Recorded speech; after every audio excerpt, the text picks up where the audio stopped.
오늘은 반갑습니다. 주 안에서 평안을 전합니다. 오늘은 가을 양육과정 9번째 시간입니다. 지난번에는 요한계시록의 배경과 의미, 구조의 개론적 부분을 나누었다면 오늘은 좀 더 심도 있게 요한계시록 말씀의 전반부를 다루려고 합니다. 오늘도 주님의 은혜를 구하며 주의 말씀인 성경을 가지고 강의를 시작하겠습니다. 지난번 요한계시록에 대해 소개하면서 계시록은 사도 요한이 쓴 신약 성경에 단 하나 있는 예언서라는 말씀을 드렸었습니다. 그러면서 예언서이면서 또한 서신서인 이 책은 소아시아 7교회 및 당시 로마의 탄압과 핍박에 직면해 있던 성도들을 향한 위로의 책임을 말씀드렸었습니다.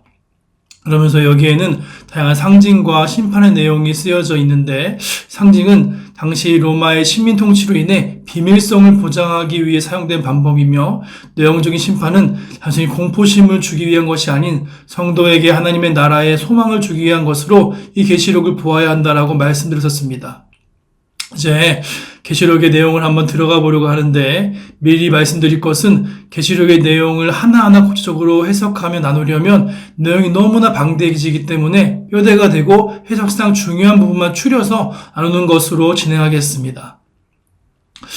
계시록의 구조를 한번 살펴보면, 지난번 살펴보면서 여러 가지 계시록을 나누는 방법이 있지만 서신으로서의 형식상 특징으로 나누어 볼 때에 1장 1절부터 8절까지 시작하는 말과 9절부터 22장 5절까지의 본론부, 그리고 22장 6절부터 마지막 21절의 부분의 끝부분으로 크게 3분할 수 있다고 말씀드렸었습니다. 그리고 본론부를 또다시 나눠보면 시간순으로 1장 9절부터 20절은 본 것에, 또 2장과 3장은 이제 있는 일에, 4장부터 긴 내용인 22장 5절까지는 장차 될 일로 나눌 수 있습니다. 이제 먼저 1장 1절부터 8절에 시작하는 말을 보시면 일반적인 머릿말과 서신 형식의 머릿말이라는 이중 머릿말로 구성되어 있습니다. 이는 이후에 전개될 본서의 신적인 기원과 권위를 강조함으로써 고정 1절부터 3절이 일반적인 머릿말로서 성경의 여타의 책들의 머릿말과 같이 본서의 성격 또한 그런 목적, 집필 동기, 저자 등을 기록하고 있다면 4절부터 8절은 형식상 당시의 소아시아 7교회를 향한 서신의 양식으로 된 머릿말로서 본서의 수신자들을 향하여 은혜와 평강을 구하는 축도와 그리스도께 대한 송영 및 재림 예언과 예언의 진정성을 확증하기 위한 하나님의 자기 선언을 기록하고 있습니다. 이렇듯 본서에 시작하는 부분에서는 본서의 내용이 바로 그리스도의 계시라라고 하는 점이 매우 강조되고 있습니다. 즉 종말에 관한 본서 예언이 인간의 문학적 상상력이나 헛된 환영의 산물이 아니라 신적 계시의 산물임을 강조하고 있는 겁니다. 요한이 이처럼 본서 앞머리에서 본서가 신적 계시로서 예언이라는 것을 명백히 밝히며 강조하는 것은 요한 단신이 성행해왔던 또한 유대 묵시 문학과의 본질적 차이를 부각시키려는 의도에서 비롯된 것으로 볼 수 있습니다. 또 묵시 문학은 같은 묵시의 성격을 가지고 있지만 가장 큰 차이점은 유대 묵시 문학은 인간의 상상의 산물이지만 계시록은 인간의 상상이 아닌 하나님의 계시의 산물이라고 하는 점에서 유대 묵시 문학과 근본적 차이가 있음을 알 수 있습니다. 요한은 이 부분을 강조하고 싶었던 겁니다. 이제 다음으로 1장 9절부터 20절까지의 본서의 첫 번째 환상의 기록으로서 긴 본론부의 시작 부분이라 할 수 있는 부분이 등장합니다. 여기서는 그리스도의 현현 및 묵시 기록 명령에 의한 본서의 집필 동기를 보여주고 있습니다. 이렇게 볼 때 이 부분은 비록 본서의 첫 번째 환상의 기록으로서 본론부의 첫 단락이긴 하나 그 주제면에서는 시작하는 말과 동일하게 본서의 신적 기원, 그 권위를 강조하고 있다고 볼 수 있습니다. 말씀을 설명하는 대로 성령에 감동된 요한은 내가 말하는 것을 7교회에 적어보내라 하시는 말씀을 듣는데 여기서 7 촛대가 등장합니다.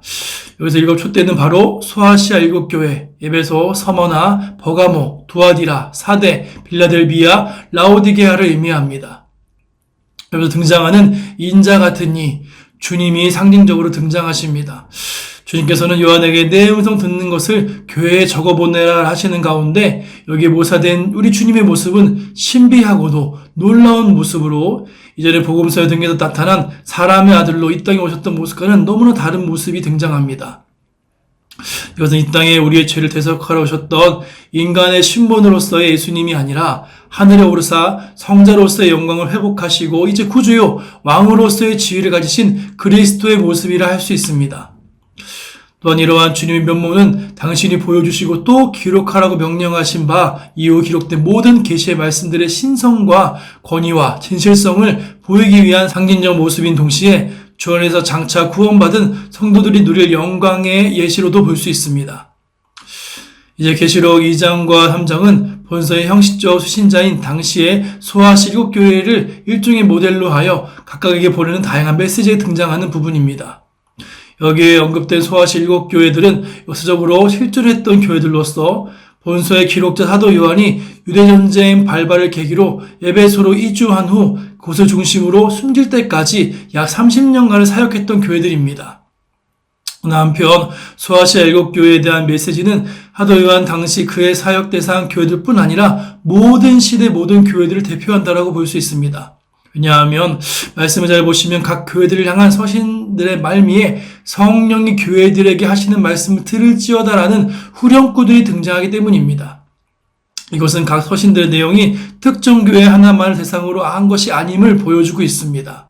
7교회들을 향한 편지는 대체로 송신자와 수신자의 표기, 다음으로는 칭찬과 격려, 또 책망과 권면, 성령의 말씀, 총종, 촉구 및 약속이라는 일정한 패턴을 따르고 있으나 각 수신 교회에 따라 차이를 보이기도 합니다. 즉, 칭찬과 책망이 모두 있는 교회가 있는 반면 칭찬만 있고 책망이 없는 교회가 있고 반대로 칭찬은 없고 책망과 경고만 있는 교회도 있는 겁니다. 이제 내용에 따라 7교회들을 또한 이렇게 간략히 요약해 보면 먼저 에베소 교회는 인내로서 정통 신앙을 유지하며 외적으로 나타나는 행위의 열매들도 있었으나 첫사랑을 잃어버린 교회였다라고 이렇게 이야기합니다. 즉 교리나 행위에 있어서는 바르고 성숙한 교회였으나 주님과의 사랑의 관계와 성도 간의 교제 면에서는 소원해져 버린 교회였던 겁니다. 그래서 이 교회에 대한 권면은 회개하며 처음 행위를 가져야 할 것이다라고 말하면서 그것을 지키면 하나님의 나라 생명을 얻게 된다라고 이야기합니다. 두 번째로 서머나 교회는 환난과 공핍에 하는 힘든 처지에 있었으나 영적으로는 부유하며 칭찬을 듣는 교회였습니다. 특히 여기에는 책망이 없는데 권면으로는 고난을 두려워하지 말고 죽도록 충성하게 되면 사망의 해를 받지 아니한다라고 말씀하십니다.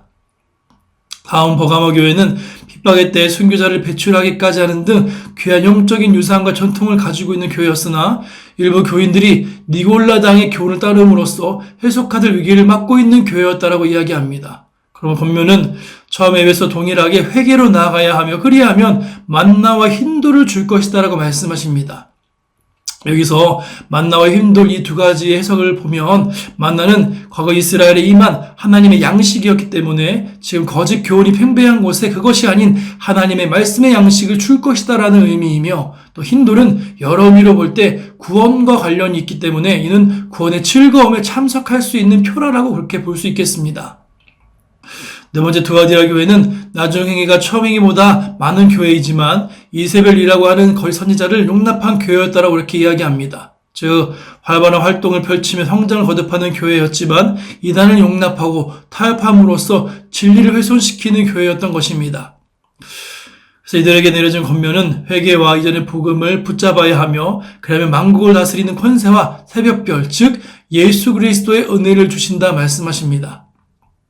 다음 4대 교회는 사람들의 평가와 주님의 평가가 대조되는 교회다라고 이렇게 이야기합니다. 사람들에게는 살아있는 교회라는 평가를 받았지만 주님에게는 죽은 교회라는 정반대의 평가를 받는 교회였습니다. 한마디로 4대 교회는 인본주의적인 교회였던 것으로 여기에 동일하게 회개로 나아가야 하며 주님이 오실 날 심판이 분명 오니 깨어있으라 라고 그렇게 이야기를 듣습니다. 다음 빌라델비아 교회는 적은 능력으로도 믿음을 지킨 교회, 즉 교회의 외적인 규모나 힘은 미약했지만 믿음은 진실하여 교회로서의 사명과 역할을 잘 감당한 교회였다라고 이야기하십니다. 그래서 앞에 서머나와 같이 책망이 없는 교회 중 하나였으며 축복으로 하나님의 기둥이 되게 하며 하나님의 나라와 주님의 이름이 여기에 새겨질 것이다라고 합니다. 즉 주님의 영광이 영원히 이 교회에 있을 것이다라는 것이 바로 그 복의 내용인 것입니다. 이제 마지막 라오디게아 교회는 한마디로 미지근한 교회였다라고 이야기하십니다. 즉 물질적으로는 풍부하고 아무런 환난도 없으나 역설적으로 바로 그 이유 때문에 신앙적으로 열의를 상실하고 영적인 공고와 헐벗음에 처한 교회인 겁니다. 그러므로 이들에 대한 권면은 이와 같은 상황이 지속된다면 토하여 내버리게 될 것이며, 그러니 회개하고 정결과 치유를 받으며 주님의 들어오심을 맞아들이라 라고 이렇게 이야기합니다. 그리하면 주님의 보좌에 함께 앉는 영광을 누리게 될 것이다 라고 말씀하십니다. 자, 이제 다음으로 4장부터 22장 5절까지는 말세의 점층적 환란 및 대심판과 새하늘과 새 땅의 도래를 통한 구속사 완성에 대해서 다루고 있는 계시록의 핵심 부분입니다. 그 가운데서도 4장부터 18장은 일곱 나팔, 일곱 대접으로 표현되는 3대 7중 재앙 시리즈가 전개되는 부분입니다. 3대 7중 재앙의 제목적 의미는 세 개의 큰 재앙 중에 작은 부분에 각각 7개씩 재앙이 있다는 그런 말입니다.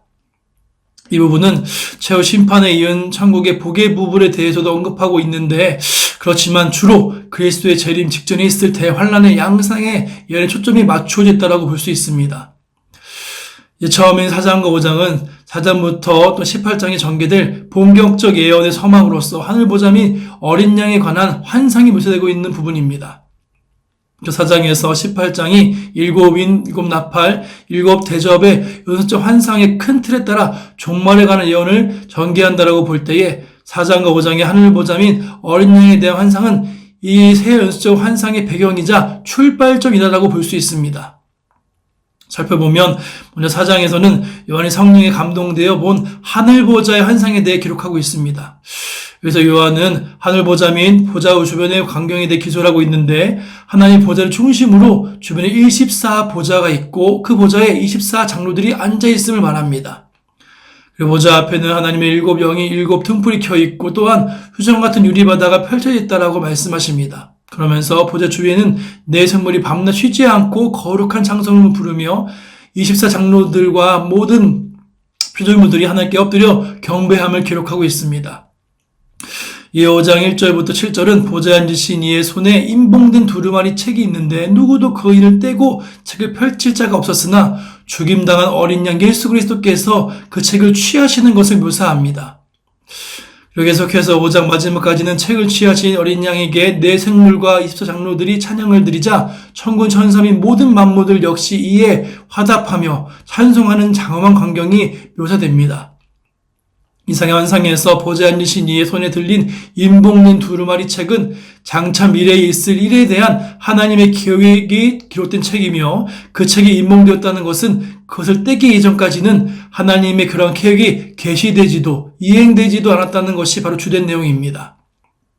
요한이 아무도 이 책을 펴거나 볼 자가 없으므로 크게 울었던 이유가 바로 이 때문입니다. 그런데 하늘 위에서나 땅 위에서나 땅 아래 누구도 그 책을 펴거나 보거나 합당한 자가 없었으나 오직 다윗의 뿌리이자 죽임당한 어린 양이 하나님의 손에서 인봉된 두루마리 책을 취하신 것입니다. 이는 역사의 진행에 관련하여 중대한 교훈을 얻을 수 있는데, 첫째는 인류 역사의 방향은 하나님의 뜻과 계획에 따라 진행된다는 것입니다. 둘째는 하나님의 구속 계획은 고난을 이기고 승리하신 어린 양 그리스도에 의해 주도된다는 것입니다. 이제 6장부터는 3대 7중 재앙 중 첫 번째 7중 재앙 시리즈인 7인의 재앙이 나오게 됩니다. 그런데 먼저 이 새 심판, 나팔, 대접 심판의 공통점은 하나님 보좌로부터 이 세상에 임하는 심판이라는 것이며, 이것이 한편으로는 교회에 대한 구원을 의미한다는 것입니다. 그리고 그 특징은 심판의 범위와 강도가 인에서 나팔의 대접으로 갈수록 더 강해진다는 것인데, 이는 예수님 재림전까지 점진적으로 세상에 임하는 심판의 모습이다라고 볼 수 있습니다. 먼저 첫째 문단인 6장 1절부터 11절에서는 첫째 인에서 넷째 인까지의 재앙이 전개된 후에 다섯째 인을 깰 때에는 또한 장면이 전환되어 하늘에서 순교자들의 피해 신원을 호소하는 내용이 등장합니다. 어린 양이 첫째 인에서 넷째 인을 뗄 때의 차례도 흰말 탄 자, 붉은말 탄 자, 검은말 탄 자, 청황색 말 탄 자가 등장하는데, 이는 순서대로 호전적 정복자, 전쟁, 기근, 사망 등을 상징합니다. 이처럼 내가 재앙에 관한 환상이 전개된 후에 다섯째 인을 뗄 때에 장면이 전환돼 순교자들의 핏값을 갚아달라고 호소하는 것은 어떻게 해석하면 될까요? 이는 바로 말세의 대환란의 재앙이 순교자들에 대한 하나님의 보응의 성격에서 비롯된 것임을 시사한다라고 볼 수 있습니다. 말세의 재앙은 성도들의 핍박한 불의한 세상에 대한 하나님의 공의 심판의 차원에서 진행된다는 것입니다. 이렇듯 순교자들의 피에 신호된 호소가 나온 뒤 6장 중반부는 여섯째 인을 떼자 최후의 대재앙 및 어린 양의 진노의 날이 임하게 됩니다. 이 진노의 날은 마태복음 24장 29절 30절에 그 부분과 대조할 수 있는데 보면 여섯째 재앙에서 묘사되고 있는 내용이 그리스도의 재림의 직전에 있을 재앙이다라는 것을 비교해 알 수 있습니다. 어린 양의 진노의 날에 사람들은 상과 바위를 향해 우리를 가리우라라고 소리칠 정도인데 이는 그날에 임할 고통이 얼마나 극심할 것인지를 잘 보여주겠다라고 볼 수 있습니다. 이어 7장의 두 문단은 일종의 삽입 문단으로서 하나님의 입맞은 14만 4천 및 흰옷 입은 큰 무리의 구원의 찬송과 간략하게 남아 천국의 복의 임함의 장면이 펼쳐집니다. 여기서 하나님의 입맞은 14만 4천 흰옷 입은 무리는 동일한 대상을 나타내는 각기 다른 표현으로서 영적 이스라엘이자 전 세대에 구원받은 성도의 총수를 나타내는 상징적인 표현입니다. 이 장면은 결국 앞서 여섯째 인 재앙이 실시되기 전 이전 순교자들의 피해 신원을 호소하는 장면과 대조적으로 마지막 재앙 곧 피해 신원이 이루어진 후 천국에서의 기쁨과 감격의 장면을 제시하고 있는 것으로 볼 수 있습니다. 이제 마지막 8장 1절부터 6절은 일곱째 인을 뗀 후에 막간의 정정 및 일곱 나팔의 서막을 그 내용으로 합니다. 물론 일곱인 재앙과 일곱 나팔 재앙이 연대순으로 발생되는 것은 아니지만 일곱인의 환상과 일곱 나팔의 환상 자체는 연속적인 것으로서 일곱인은 곧 일곱 나팔 재앙의 서막 역할을 하는 것입니다. 그 예로 일곱째 인을 떼자 잠시 동안 정적이 있은 후에 일곱 천사가 일곱 나팔을 들고서 하나님 앞에 서 있는 장면이 제시되고 있는 것이 바로 그 예입니다. 그리고 다른 한 천사가 금향료의 향과 함께 성도의 기도를 담아 제단에 드린 후 제단 위에 불을 담아 땅에 쏟음으로써 일곱 나팔 재앙이 시작됩니다. 이상의 내용에서 우리가 확인할 수 있는 것은 하나님의 심판이 성도들의 기도와 밀접한 연관이 있음을 알 수 있습니다. 이 문맥상 초의 여섯째 인 재앙은 순교자들의 피해 신의 호소에 따라 이루어진 것이며 또한 일곱 나팔 재앙은 성도들의 기도에 대한 응답으로 이루어진 것입니다. 물론 구원과 심판의 역사가 진행되는 것은 하나님 자신의 주관적인 계획과 목적에 따라 진행되는 것이지만 한편으로는 하나님의 구속 역사의 진행은 성도들의 기도와 밀접히 연관되어 진행되는 것임을 알 수 있습니다. 다음으로 8장 7절부터는 다음 재앙인 일곱 나팔 재앙이 나옵니다. 일곱인과 일곱 나팔 환상의 내용을 전체적으로 살펴보면 일곱인 재앙은 주로 인간 파괴 양상을 제시하고 있는 반면에 일곱 나팔 재앙은 주로 환경 파괴 양상을 제시하고 있습니다. 먼저 8장 7절부터 13절에서는 첫째 나팔에서 넷째 나팔에서의 재앙이 함께 연속적으로 제시됩니다. 천사들이 첫째에서부터 넷째 나팔까지를 불자 땅, 바다, 물, 대기권 각각의 3분의 1의 재앙이 닥칩니다. 이어 9장에서는 다섯째 나팔과 황충 재앙이 제시됩니다. 천사가 다섯째 나팔을 불자 무저갱에서 풀무 연기 같은 연기의 가운데로부터 무수한 황충들이 올라와 사람들을 괴롭힙니다. 황충이란 헬라어로 메뚜기를 의미하며 성경에서 메뚜기와 또는 황충은 엄청난 자연재앙을 초래하는 하나님의 심판의 도구로 묘사됩니다.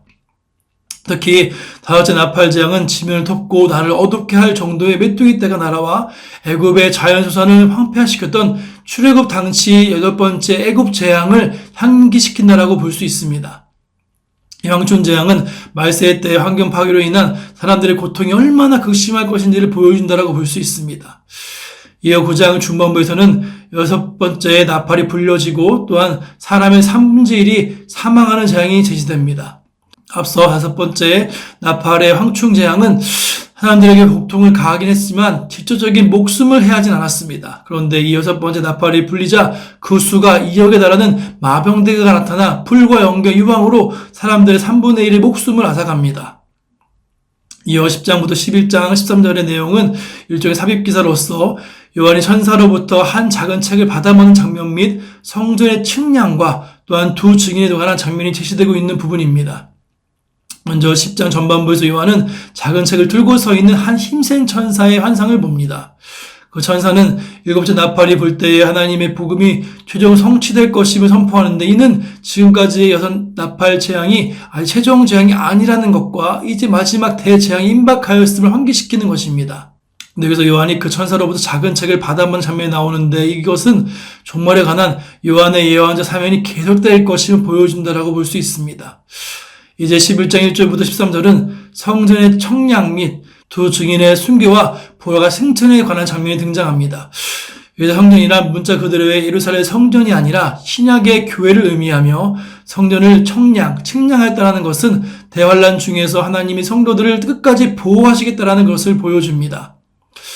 여기서 이방인들이 성전반 마당을 42달 동안 짓밟을 것과 또 두 증인이 1260일 동안 예언 활동을 전개할 것이 등장하는데 42달과 1260일은 다니엘의 70일에 관한 예언 중 마지막 일에 관한 예언 및 한때와 두때와 반때의 예언과 관련된 것으로서 7년 대환란 중 3년 반 동안의 환란기를 나타내는 것입니다.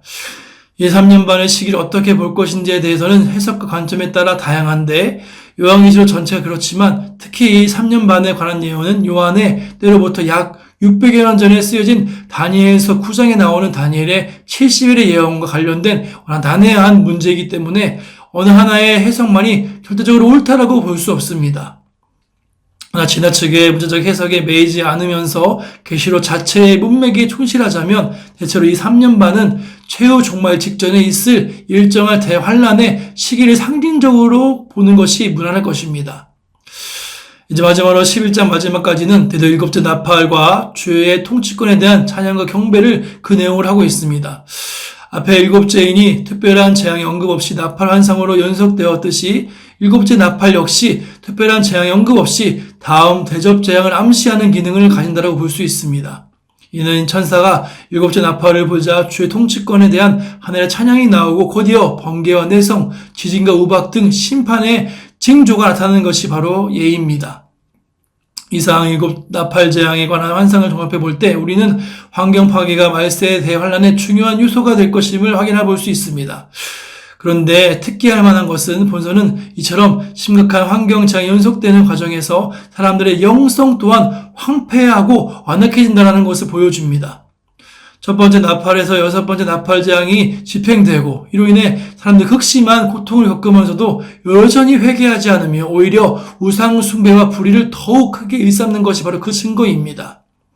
또 사람들은 두 증인의 예언 활동으로 인해 괴로워하며 그들을 미워하는 장면도 그러합니다. 심지어 두 증인이 무적행에서 올라온 짐승에 의해 순교당했을 때 사람들은 그들 즐거워하며 서로 축하까지 했다라고 하는 것이 그 증거입니다. 이러한 상들은 종말의 때에 교회가 증언자로서의 사명을 감당하기가 쉽지 않다는 것을 보여줍니다. 그러나 두 증인은 비록 순교를 당하였으나 곧 부활을 승천하였다라고 나오는데 이는 곧 교회가 세상으로부터 아무런 박해를 받는다 하여도 결국 승리의 영광을 누리게 될 것임을 나타낸다라고 봐야 합니다. 따라서 마지막 시대의 교회는 최후 승리에 대한 확신에 서서 어려움을 극복하며 증인으로서의 사명 끝까지 감당해야 하는 것입니다. 이렇게 오늘 강의는 요한계시록의 첫 번째 부분과 본론부의 7 나팔 재앙까지 살펴보았습니다. 다음번 강의에서는 다음 재앙인 7 대접 재앙 및 계시록의 남은 후반부의 부분을 다루도록 하겠습니다. 아무쪼록 남은 한 주 주와 동행하시고 저의 승리하시는 성도분 되시기를 축복합니다. 다음 주 뵙겠습니다. 감사합니다.